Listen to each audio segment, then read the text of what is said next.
While the House debates regulation of digital currencies, the SEC and Financial Stability Oversight Council are being prodded by Senator Elizabeth Warren on what role, if any, they play in regulating crypto. Joining us now to discuss is attorney and former SEC branch chief Lisa Braganca. Welcome to the show, Lisa. So as Nick was saying, this new House bill has some stringent reporting requirements for folks in the crypto industry. It also mentions stablecoins and how those should be regulated. But I wonder, should Congress be playing a role in this?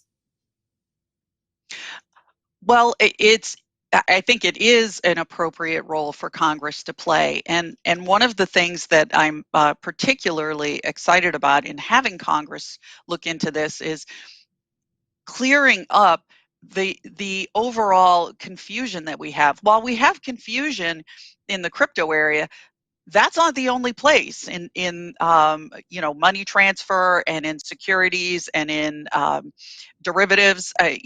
We have a commodities regulation. I mean, it's a mess. So I think crypto has just surfaced the problems that we have in our current regulatory system. And if Congress is going to intervene, I think it's great to think about maybe a more holistic, simple approach rather than the buyer legislation, which tries to fit crypto and regulation of crypto into the current regulatory alphabet soup that we have.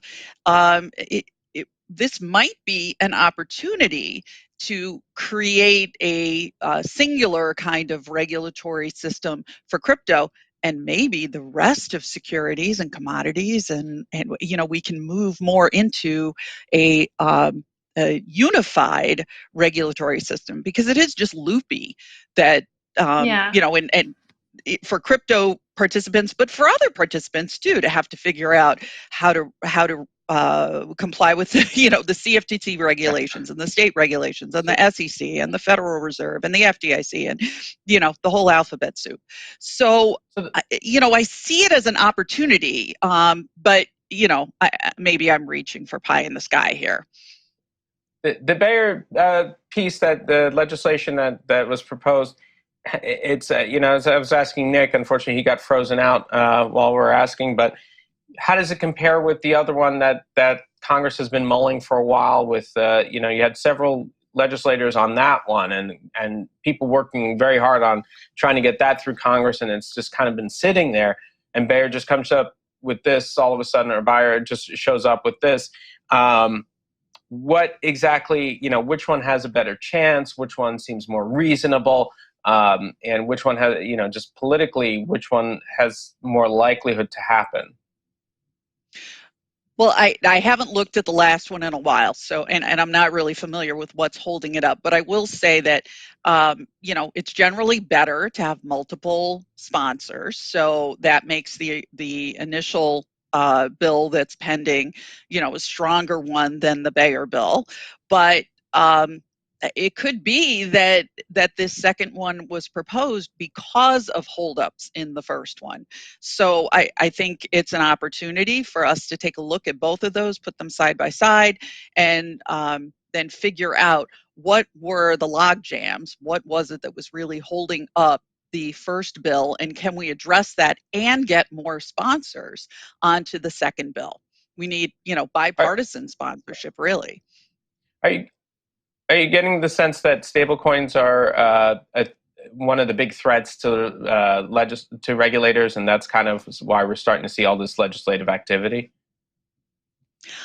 I'm not sure that it's stablecoins. I think that's it is something that draws their attention, but I think this is more a result of the new administration. We have, a little bit of a chance to take our eye off of COVID for a few minutes, and get back to crypto.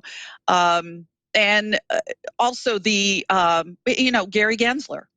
And we have a very knowledgeable person in the SEC who comes from the CFTC. What a great time to address the problems of multiple agencies with sometimes conflicting, but but oftentimes just additional regulatory requirements for participants in the market. Lisa, welcome back. While we're talking about stablecoins, this has been a really hot topic in crypto lately, and you definitely have some people, warning of these risks of stablecoins not being backed properly or not being transparent enough, and how this could potentially just like crash the financial system. And I'm just curious what your personal take is on the stablecoin issue. I mean, is this something that we should really be worried about, and if so, what should regulators do about it? Well, stablecoins, I think could. May be overselling themselves. I mean, they're only as good as the reserves that back them up. They aren't like a government where, the US dollar was backed by gold until 1971, and then it wasn't. But the US dollar is backed by the ability of the US government to be able to impose taxes and be able to pay people. So here, a stable coin is just like, in my mind, in this realm, like a money market. And, we broke the buck a while back when people could not get their money out of money market funds, back in 2008. So I do believe it's important to have transparency and to have solid reserves. So it isn't just, can you see what's going on, but do the regulators believe that it is stable enough for the industry? I mean, the various financial regulators are responsible, as we saw back in 2008, for making sure that the whole system doesn't melt down. And, hypothetically, if we all fell in love with stable coins and we all moved our money out of money markets and we put them into stable coins, that could become a real weakness in the marketplace. It could become systemically important, and that means then that the government really should be looking into that. I mean, we have times where Lisa, just really quickly, are stablecoin securities, and should the composition of the assets backing them be public information? It depends on what the assets are backing them. So, if the assets were gold, well, for example, Tether, commercial paper, and right, we don't know which corporations are involved in that. Right. It really does depend. And again, we have this problem of the rules will be applied, on a case-by-case basis. We will have to look at every one of them to see. And I really do hope that what comes out of this legislation is more pressure for the SEC and other regulators to offer really more specific guidance. And I think, just going back, we haven't mentioned the Ripple case, but that's just an example of what happens when the government doesn't offer clear guidance and sort of lets, an issuer go on and on and on for a while, and then suddenly decides, oh, wait, no, we were just kidding when we ignored you all those years. Lisa, real quick, sort of switching gears here. I'm curious about your take on Robinhood. You've weighed in on this in the past. What do you think of what happened with the IPO, and what's the significance of it? I have to say, I'm not a fan of Robinhood. I am kind of happy that the market did not love it. I think that its business model of making the investors or traders or customers the commodity that's being sold is not a great one. I'm not a fan of free.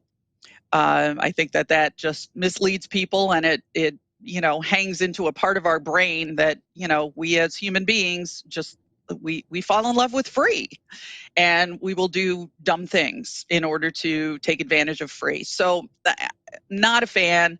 I don't. I think that the fact that it did not do that well, I don't know if it relates at all to the FINRA investigative letter and looking into the principles of the holding company not being registered with FINRA. But, that seems like a no-brainer. I don't understand why anybody who's controlling a broker-dealer certainly could have had a chilling effect on the IPO.